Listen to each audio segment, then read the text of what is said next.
Bapak Ibu, saudara-saudara jamaah tauhid yang dirahmati Allah. Tiada senda kata dan semula ucapan, marilah kita senantiasa bersyukur, berzikir dan bertafakur kepada Allah Azza wa Jalla yang menggenggam jiwa kita dalam setiap waktu, setiap menit, bahkan setiap detik daripada perjalanan kehidupan kita di alam sahada ini, tidak lepas daripada tilikan, pengawasan dan pengawalan Allah Rabbul Izzati. Wa rabbuka bikulli syai'in hafiz. Bahwa sesungguhnya Allah itu adalah zat yang senantiasa maha mengawal dan maha mengawas. Tentunya kehadiran Allah itu sebagai zat yang senantiasa maha mengawal dan mengawas, asma wa arah. Dia senantiasa maha mendengar apa yang terbetik di dalam hati dan apa yang tersirat di dalam rahasia diri. Ya'lamu ma fi qulubikum. Dia mengetahui yang tersembunyi di dalam hakikat rahasia diri setiap hambanya. Wa ara, dan dia juga adalah zat yang senantiasa maha melihat dari setiap aktivitas perbuatan yang kita lakukan di dalam hidup ini, mulai sejak kita bangun pagi di waktu subuh hingga kita kembali tidur di waktu tengah malam. Wala ta'maluna min amalin ila kuna alaikum suhuda. Melainkan Allah itu yang menjadi saksi, Allah yang menjadi bukti dan dalil dari setiap apa yang kita lakukan. Apakah kita setiap harinya kita mampu untuk selalu istiqomah berjalan dan meniti di atas jalan hidayah dan petunjuknya, atau sebaliknya berjalan dan meniti di atas jalan dosa dan maksiat? Wa kafa billahi syahida. Ketahuilah bahwa Allah itu menjadi saksi dari setiap apa yang kita lakukan. Karena kehadiran Allah menjadi bukti dan dalil setiap apa yang kita perbuat. Ala innahu bikulli syai'in muhit. Bahwa Allah itu meliputi segala sesuatu, itulah bukti wujud kenyataan akan kezuhiran dirinya. Maka orang yang telah tajam pandangan rohaninya untuk menilik dan memandang Allah di atas segala-galanya, maka disitulah setiap hamba itu mampu merasakan akan kedekatan dan kehadiran Allah itu jauh, yang tiada berantara, dekat yang tiada bersentuhan. Bahwa sesungguhnya Allah itu wa huwa ma'akum aina ma kuntum. Dianya Allah itu beserta kamu di mana saja kamu berada. Itu maknanya di mana ada kamu, di situ ada aku. Di mana adanya diri aku, di situ nyatanya Allah yang menjadi rahasia diri kita. Maka setiap waktu, setiap menit dan detik dari perjalanan kehidupan kita ini tidak pernah lepas daripada pengawalan dan pengawasan Allah Subhanahu wa ta'ala.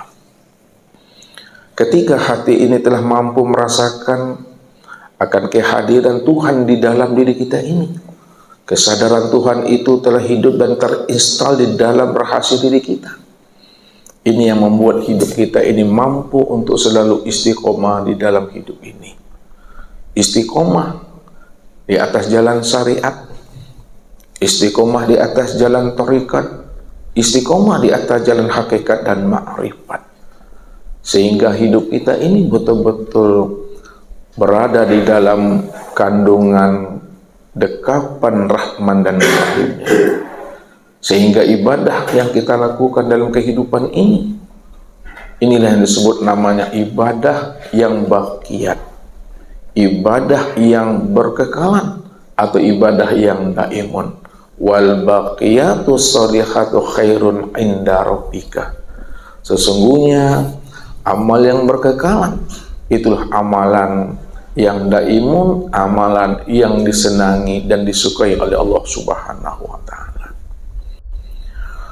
Salawat dan salam kepada baginda Rasul Nabiuna Muhammad sallallahu alaihi wasallam, Allahumma sholli ala Muhammad wa ala ali Muhammad. Baginda Rasul Nabiuna Muhammad sallallahu alaihi wasallam itu adalah sebagai wasilah bagi kita untuk kita bisa wusul kepada Allah. Karena beliaulah yang menghantarkan ilmu ma'rifat itu kepada umat ini. Beliau pula yang menyempurnakan ilmu hakikat, thariqat dan syariat kepada diri kita ini.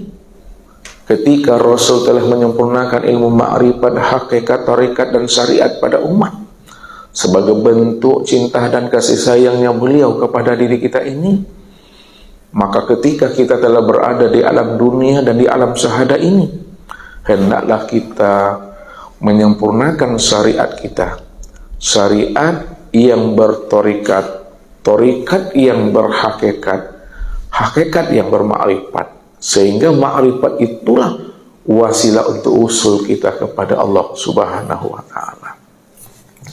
Mudah-mudahan kita semua Bapak Ibu, sebelum habisnya usia umur kita meninggalkan namanya alam dunia, dan sebelum ruh itu meninggalkan akan cangkangnya atau kesing ini, di mana kita telah sempurna mengenal Allah itu dengan pengenalan yang sebenar-benarnya, sehingga kita benar-benar tahu jalan pulang kembali kepada Allah itu benar-benar lurus dan terang kembalinya. Di mana datangnya situ pulangnya, di mailang di situ dicari. Kalau kita memang asal kita adalah Allah, tentu satu saat akan berpulang dan kembali kepada Allah. Inilah yang Allah katakan kepada kita, inna lillahi wa inna ilaihi raji'un. Sesungguhnya asal dirimu itu adalah Allah, pasti pulang dan kembali kepada Allah. Itu maknanya, asal kita ini Tuhan, pulang dan kembalinya tetap jadi Tuhan. Makanya ketika kita telah mengenal Allah dengan pengenalan yang sempurna, dengan jalan mengenal akan rahasia diri ini, disitulah kita bisa mengenal seamal diri yang telah menjadi rahasia diri kita ini. Maka jikalau kita ingin menilik ke dalam diri, mau kita menyilah dan menyantar ke dalam diri, mau kita membaca alam pada diri, di dalam diri ada diri, dalam diri ada rahasia diri, dipastikan kita ini sebelum habisnya usia umur kita, kita telah mampu mengenal seamal diri yang telah wujud dan nyata pada diri kita ini. Maka disinilah kita wajib mengenal Allah itu sebelum habisnya usia umur kita. Karena orang yang tidak mau dia mengenal akan hakikat dirinya, maka ketika habis pun usia umurnya, belum tentu dia berjumpa dan bermusyahadah dengan Allah. Karena di waktu hidupnya dia telah dikatakan Allah sebagai orang yang buta. Apa kata Allah? Wa man kana fi hazil a'ma fa huwa fil akhirati a'ma wa adallun sabila. Barang siapa yang hidupnya di dunia ini dalam keadaan buta, maka di akhirat aku pastikan dia juga dalam keadaan buta. Wa adallun sabila, maka dialah orang yang tersesat daripada jalannya. Di dalam surat Bani Israel ayat 72 ini Bapak Ibu, buta yang bagaimana sebenarnya yang dimaksudkan oleh Allah itu? Apakah buta mata yang ada di kepala ini, atau butanya mata hati yang ada di dalam dada? Ini yang Allah jelaskan di dalam surah Al-Hajj ayat 46. Fa innaha la ta'mal absar walakin ta'mal qulub allati fi sudur. Sesungguhnya yang aku katakan buta itu, kata Allah, bukanlah buta mata zahirmu yang ada di kepalamu, akan tetapi yang aku maksudkan buta itu, kata Allah, adalah butanya mata hatimu yang ada di dalam dada. Maka orang yang buta mata hatinya, maka itulah sebenarnya orang-orang yang tersesat. Tempat orang tersesat itu tiada lain adalah di neraka. Kalau Allah menjelaskan orang yang buta mata hatinya adalah orang yang tersesat dan tempatnya di neraka, tentu kita berpikir, menilik kembali ke dalam diri ini. Buta mata hati itu apa maksudnya? Butanya mata hati itu maksudnya siapa yang tidak mengenal Allah waktu hidupnya, maka di waktu matinya dia tidak akan pernah mengenal Allah. Siapa yang tidak mengenal Allah waktu di dunia, maka di akhirat pun dia juga tidak akan pernah mengenal Allah. Siapa yang tidak mengenal Allah pada dirinya, maka dipastikan dia juga tidak akan pernah mengenal Allah di luar dirinya. Wa adolun sabila, itulah hakikat yang sebenar-benar buta itu. Kalau Allah sudah mengatakan kita ini adalah orang yang buta disebabkan kita tidak mengenal akan dirinya dan tidak mau kita menyeluruh ke dalam diri, maka tempatnya orang yang buta yang Allah pastikan itu tempatnya di neraka itu. Maka sebelum habisnya usia umur kita, Bapak Ibu, selagi ruh itu masih meliputi sekalian batang tubuh dan masih memenuhi sekalian rongga batang tubuh, maka disinilah kita mesti mengkhatamkan kajian ilmu tauhid, ilmu ma'rifat itu.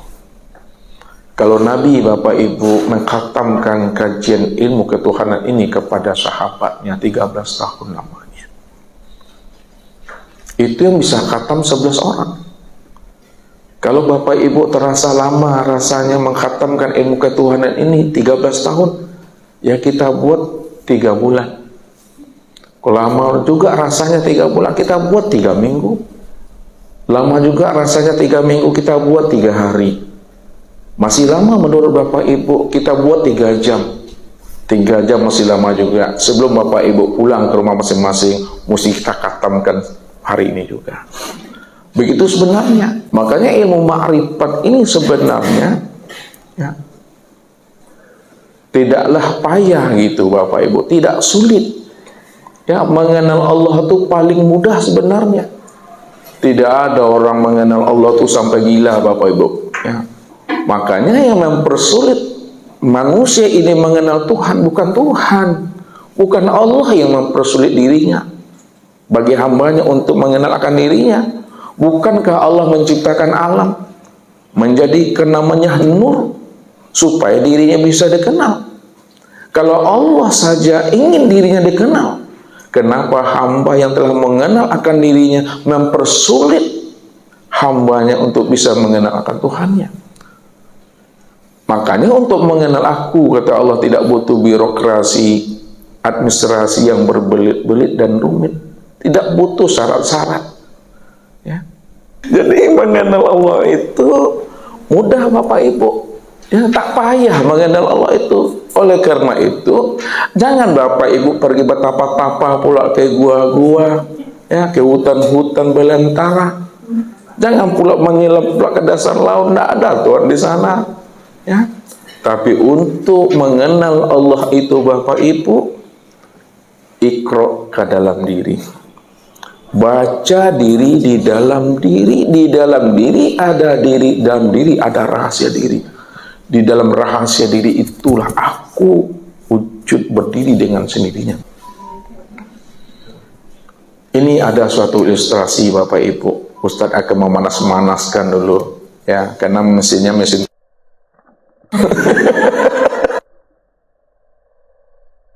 Ini ilustrasi, ya, perumpamaan. Kita ambil rahasia di balik cerita ini. Ada seekor ikan Bapak Ibu. Seekor ikan ini sudah berenang-renang di dalam air 7 hari 7 malam Bapak Ibu, kenyak-kenyin, ya, mondar-mandirnya, hilir mudik dia. Lalu ketika ikan ini sudah berenang 7 hari 7 malam di dalam air tadi, ya, terpandang dan terlihatlah oleh saudaranya tunggul kayu yang ada di dalam air itu. Jadi tunggul kayu ini memperhatikan bahasa tubuh saudaranya ikan tadi. Kayaknya saudaraku ini ada ingin mencari sesuatu, tapi apalah yang dicarinya ya. Tapi dari bahasa tubuhnya tuh kelihatan. Ketika itulah saudaranya tadi itu, tunggul kayu bertanya kepada ikan, wahai sahabatku ikan, aku sudah 7 hari memperhatikan dirimu hilir mudik, mondar mandir. Sebenarnya apa yang kamu cari? Karena dari bahasa tubuhmu itu ada sesuatu yang kau cari. Apa kata sahabatnya ikan tadi? Wahai saudaraku Tunggul Kayu, memang benar apa yang kau sampaikan kepada aku. Aku 7 hari 7 malam ingin mencari dan menemui air. Tapi air yang aku cari itu tidak pernah kunjung aku temui. Lalu kena Tunggul Kayu itu paham dia Bapak Ibu, air itu di mana? Dan ikan itu berada di mana sebenarnya? Dia diam, kemudian dia senyum. Ketika dia diam dan senyum, baru ketika itulah Tunggul Kayu tadi itu memberikan pandangan, arahan, dan tunjuk ajar kepada sahabatnya ikan tadi. Wahai saudaraku ikan, kalau engkau ingin menemui air yang kamu cari selama ini, mulai hari ini, mulai saat dan detik ini, tidak usahlah kamu mondar-mandir, ilir mudik keingin. Itu bahasa ustaznya. Kalau Bapak Ibu tidak tahu, maaf tahu Pak. Ilir mudik tahu kan? Mondar-mandir, nah, keliling-kelilingnya tawaf ya. Iya.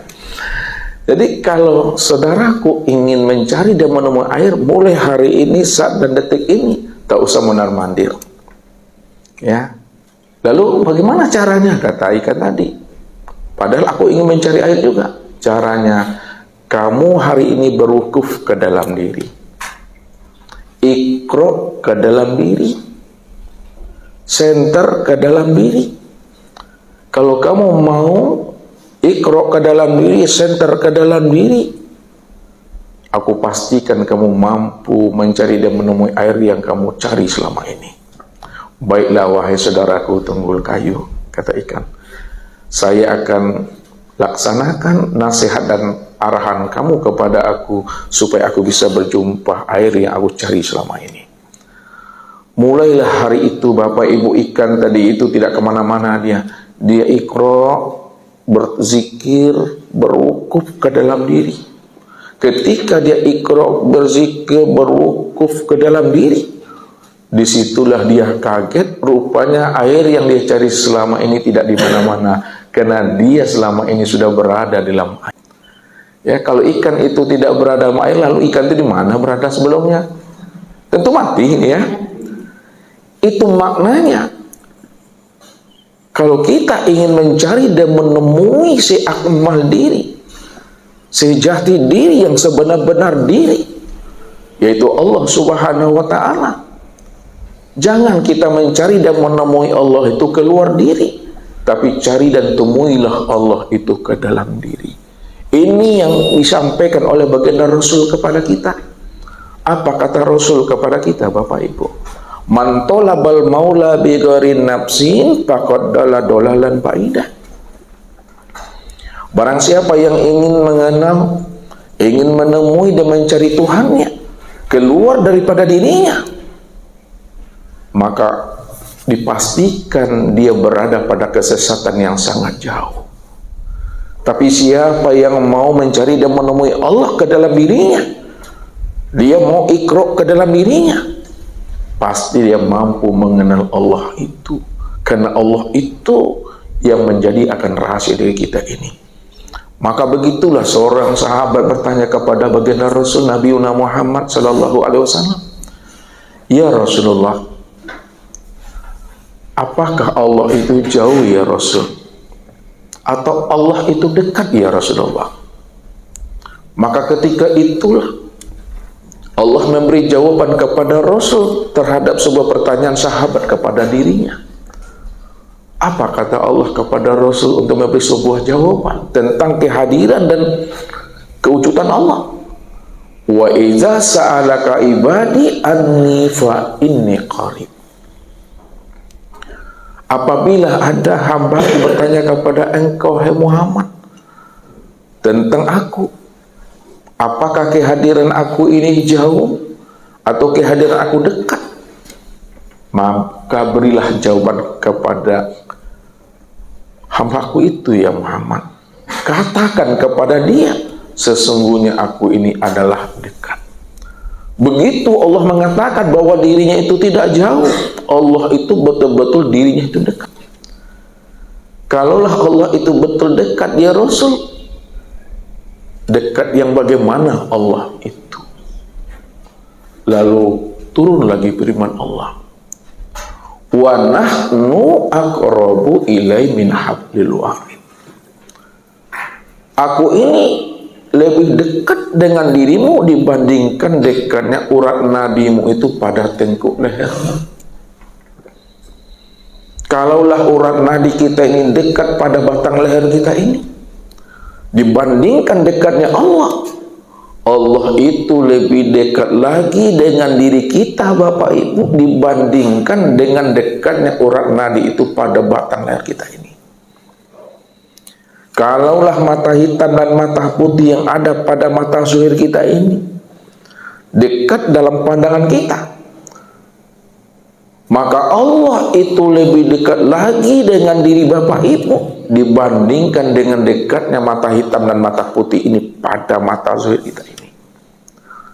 Jikalaulah rasa itu dekat pada perasaan kita, maka Allah itu lebih dekat lagi dengan diri kita dibandingkan dekatnya rasa dan perasaan itu pada ruhani kita.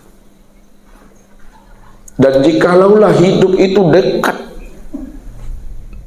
pada diri kita ini, maka Allah itu lebih dekat lagi dengan diri Bapak Ibu dibandingkan dekatnya hidup itu pada diri kita. Tapi kenapa manusia tak mampu mengenal dan memahami akan kedekatan dan kehadiran Allah itu pada diri kita ini? Tentu ada masalahnya. Apa yang menjadi penyebab dan masalah?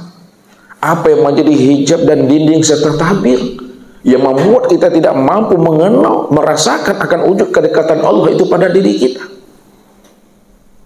Apa bedanya? Seperti ikan mencari air tadi, begitu juga manusia itu. Dia sibuk ingin mencari yang hidup pada dirinya, padahal setiap detiknya napas turun naik ini, setiap hari keluar masuk turun naik. Rupanya yang menjadi hijab Bapak Ibu, yang menjadi tabir, yang menjadi penghalang, yang menjadi tembok pemisah sulitnya manusia itu untuk mengenal dan memahami akan kehadiran Allah itu yang lebih dekat daripada hidup kita, yang lebih dekat daripada rasa kita, tiada lain adalah hati yang ada di dalam dada kita ini. Hati itulah sebenarnya sebagai pemisah. Hati itulah sebagai tembok dan hijab antara kita dengan Tuhan. Padahal Tuhan tidak pernah membuat hijab. Tuhan tidak pernah membuat jarak antara dirinya dengan hambanya. Karena Allah itu ingin dikenal. Aku ingin dikenal. Aku ingin disaksikan. Kalau aku ingin dikenal dan aku ingin disaksikan, maka kehadiran aku tentu lebih dekat lagi dengan dirinya dibandingkan dekatnya ruhani itu pada diri sendiri. Disinilah Allah bukakan hijab itu yang sebenar-benarnya, yang menjadi penghalang antara kita dengan Tuhan. Apa kata Allah? Wa'lamu annallaha yahulu bainal mar'i wa qalbihi wa annahu ilaihi tuhsarun. Ketahui wahai jantung hatiku, kata Allah, sesungguhnya antara dirimu dengan aku tidak ada hijab. Antara dirimu dengan aku tidak ada tabir. Siapa yang mengatakan antara dirinya dengan aku ada hijab dan tabir, itu yang menjadi tabir sebenarnya adalah hatimu yang ada di dalam dadamu. Kapan hati itu akan menjadi hijab sehingga kita tidak bisa merasakan kedekatan Allah pada diri kita ini?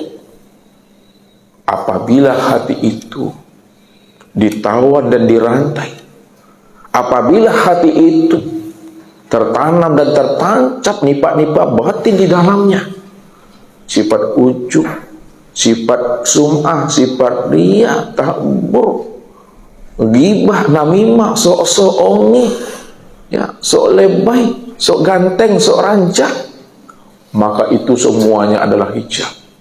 Itu adalah batu licin, itu adalah batu penaruh bagi diri kita untuk mengenal akan Tuhan. Maka jikalau kita ingin mengenal Allah itu, kita bongkar hijab yang ada di dalam diri kita itu.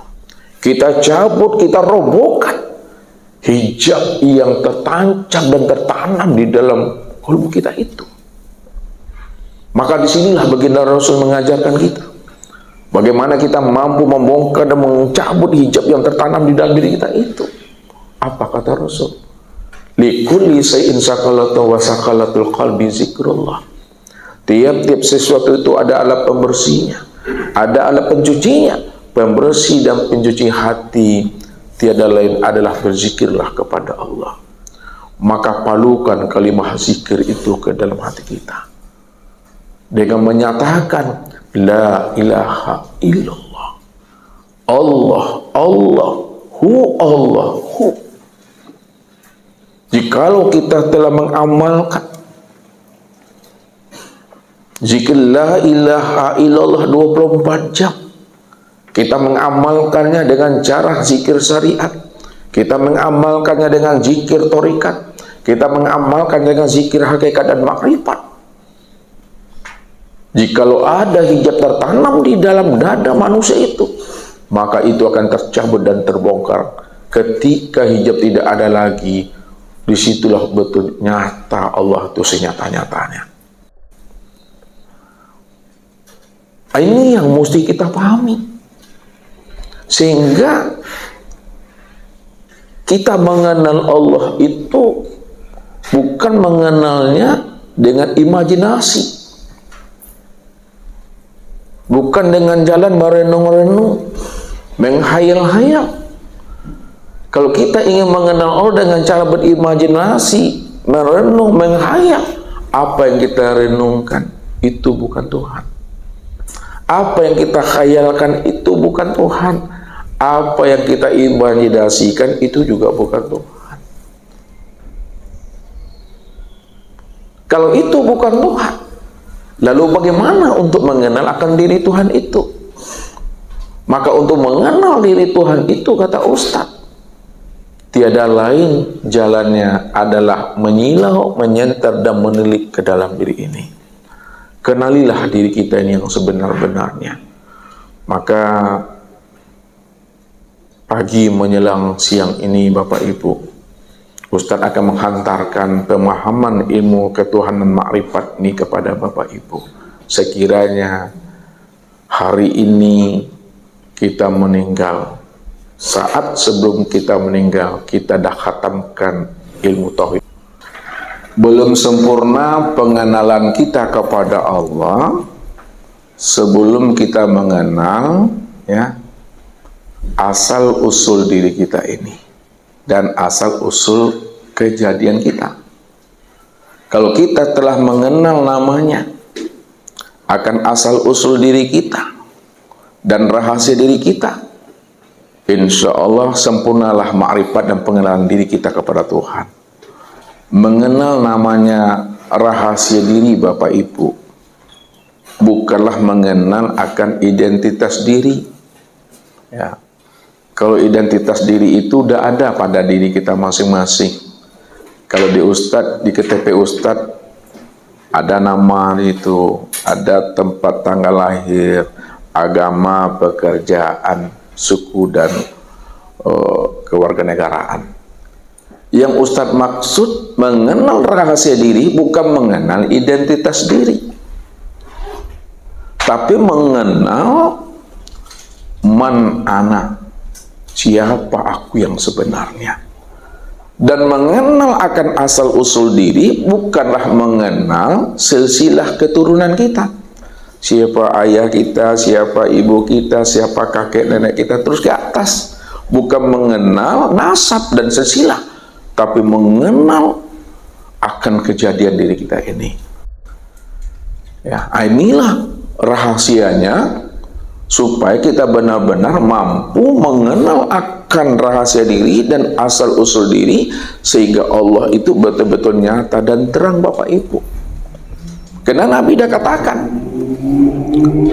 innakum satarawna rabbakum iyana. Kamu betul-betul menyaksikan Allah itu betul-betul nyata dan terang. terang seterang-terangnya, nyata senyata-nyatanya. Namun bagaimana kita mengenal Allah yang nyata dan terang seterang-terangnya itu? Apa kata Rasul? Innakum lan tara rabbakum hatta tamutu. Kamu tidak akan pernah bisa memandang dan menyaksikan Allah yang terang dan nyata senyata-nyatanya itu sehingga kamu betul-betul mengalami namanya mati. Orang yang matilah yang bisa berjumpa dengan Tuhan. Makanya orang yang mati itu diberi gelarnya almarhum dan almarhumah. Kalau ibu-ibu disebut namanya almarhumah. Kalau bapak-bapak namanya almarhum. Itu orang yang mati. Namun mati yang dimaksudkan bukan matinya secara syariat. Orang yang mati secara syariat, ruh itu berpisah daripada batang tubuh ini. Kalau dia tidak mengenal Allah, maka dia tidak akan pernah mendapatkan gelar almarhum dan almarhumah. Ya, yang dia dapatkan adalah al-mal'un dan al-mal'unah. Al-mal'unah artinya yang dilaknat Tuhan. Jadi orang yang mendapatkan gelar al-mal'un dan al-mal'unah itu orang yang tidak mematikan diri. Orang yang tidak mati di hadapan Allah baru dapat al-mal'un ya. Tapi orang yang mau mematikan dirinya sebelum roh ini melepaskan cangkangnya, kita sudah mendapatkan gelar almarhum dan almarhumah. Cuma yang lucu dan anehnya Bapak Ibu, kalau kita disebut almarhum almarhumah, kadang awak takui Bapak Ibu. Sanu itu mati kok disebut almarhum gitu. Padahal almarhum dan almarhumah itu apa artinya tuh? Yang dirahmati Allah. Jadi orang yang mendapatkan rahmat kasih sayang Allah itu adalah orang yang mati. Mati di dalam hidup. Mati sebelum roh itu melepaskan cangkangnya. Mati sebelum habisnya usia umur. Ini yang dimaksud oleh Nabi itu, mutu qabla antamutu. Matikanlah dirimu sebelum dirimu mati. Matikan dirimu sebelum ajalmu sampai. Matikan dirimu sebelum usia umurmu itu selesai. Itu maknanya. Yang dimatikan itu adalah keakuan diri kita ini. Jangan kita merasa diri kita ini adalah kita. Sadar sesadarnya diri kita ini sejak mula adanya tidak pernah ada. Kapan diri kita ini sejak mula adanya tidak pernah ada? Sejak Allah itu wujud, sejak Allah itu nyata.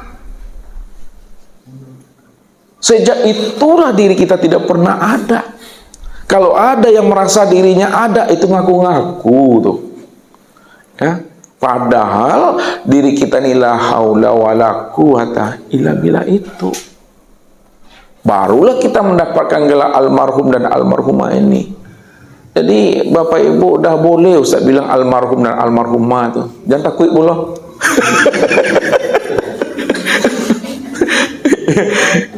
Jadi kalau belum mendapatkan almarhum dan almarhumah sebelum mati, ya. Sasek matinya Bapak Ibu, hati yang buta tadi itu. Ya. Inna lillahi wa inna ilaihi raji'un. Telah berpulang ke rahmatullah salah seorang dari jemaah kita. Ya. Walaupun ruhnya lepas daripada cangkangnya, kalau dia tidak mengenal Allah, belum tentu dia liqo dengan Allah tuh. Belum tentu dia bersobok dengan Tuhan tuh. Itu yang orang yang buta itu. Tapi bagi orang yang sempurna pengenalan dirinya kepada Allah, belum habis usia umurnya dia telah mengenal Allah senyata-nyatanya, seterang-terangnya. Ya. Kalau bahasa tarikatnya, jauh yang tiada berantara, dekat yang tiada bersentuhan. Jauhnya tidak ada jaraknya, ini jauh tapi nggak berjarak begitu. Dia dekat tapi nggak bersentuhan dia. Apa maknanya dia jauh tiada berantara, dekat yang tidak bersentuhan? Maknanya karena dia yang awal akhir zahir dan batin, disitulah dia meliputi akan segala sesuatu itu. Dia meliputi masa, ruang, dan waktu. Padahal masa, ruang, dan waktu dan segala sesuatu itu, itulah bentuk wujud nyata kezuhiran aku, kata Allah. Karena aku cuma yang ada. Disitulah letaknya Allah itu ahad. Ahad itu tidak ada diri yang lain selain daripada dirinya. Itu maksud ahad itu. Hanya dia satu-satunya. Kalau masih ada diri yang lain selain daripada dirinya, itu yang katakan namanya syirik. Syirik itu maknanya kita masih memandang ada diri yang lain selain daripada Tuhan. Itu yang syirik itu. Disitulah rahasianya Nabi mengatakan, man nazara ila say'in malam yarallaha fihi fahuwa batil. Barang siapa yang bisa memandang kepada sesuatu, kepada ayahnya, ibunya, suami, istri, anak, cucu, menantunya, serta cicitnya, sahabat, teman, dan gurunya, tak mampu dia memandang Allah pada ayah, ibu, suami, istri, anak, cucu, menantu, anak, cicitnya, guru, dan sahabatnya. Itulah pandangan yang berdosa itu. Itulah pandangan yang tidak memberikan nilai faedah, manfaat, dan beribadah. Pandangannya selalu berdosa. Berapa umurnya, berapa usianya, memandang dia pandangnya berdosa. Berkata dia berdosa. Melangkah dia berdosa, bergerak berdosa, dia berdosa. Karena dia telah menjadikan dirinya ini menjadi berhala bagi dirinya sebagai bahan bakar neraka nanti. Padahal Allah katakan waquduhan nasu wal hijarah wa iddas lil kafirin. Sesungguhnya bahan neraka itu nanti adalah manusia dan batu. Saking panasnya api neraka itu, karena manusia yang menjadi bahan bakarnya dan batu, sehingga api neraka itu benar-benar hitam pake, Bapak Ibu. Pake tahu kan? Pake itu bahasa Arab tuh, pakihut, pake, hitam rekam, saking panasnya itu. Nah, inilah yang mesti kita pahami. Jadi kalau kita sayang dengan diri kita, maka kenalilah Tuhan dengan jalan mengenal akan diri ini. Ya, mengenal Allah dengan jalan ya mengenal diri dan mengenal akan asal usul diri.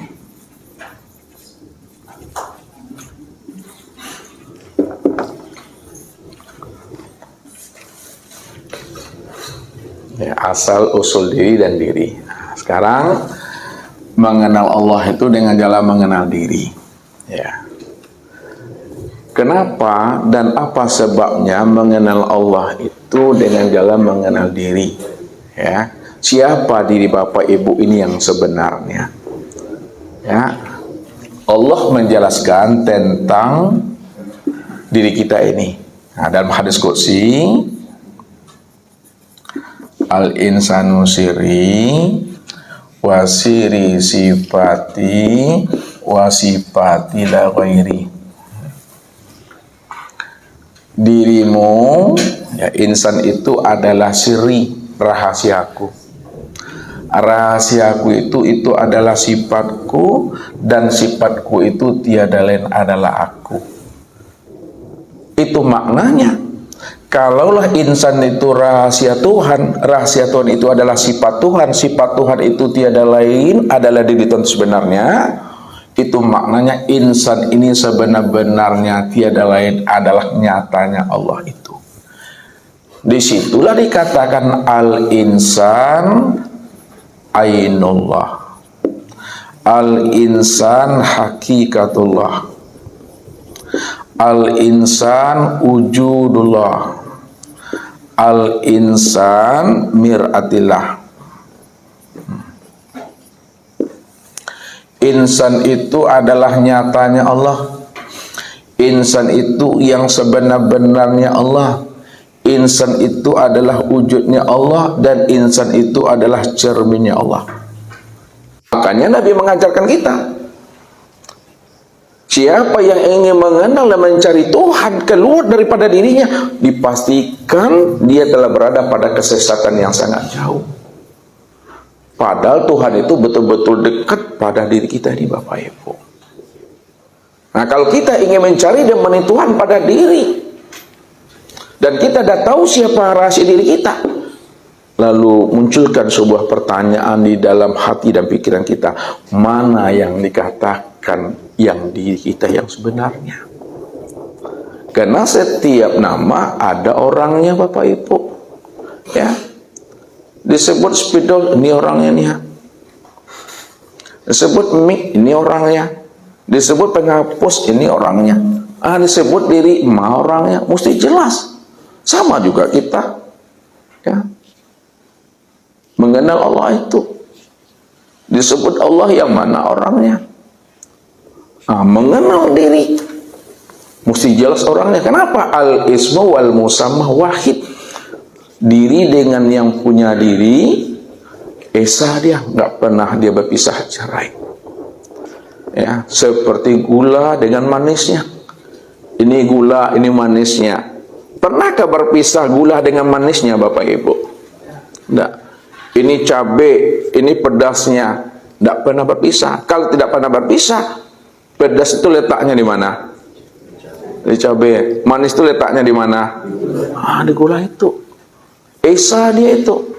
Begitulah kita mengenal Allah itu dengan jalan melalui mengenal diri. Lalu mana diri kita itu yang sebenarnya? Lihat. Yang dikatakan diri yang sebenar-benar diri itu, ini yang disebut namanya dengan hayat.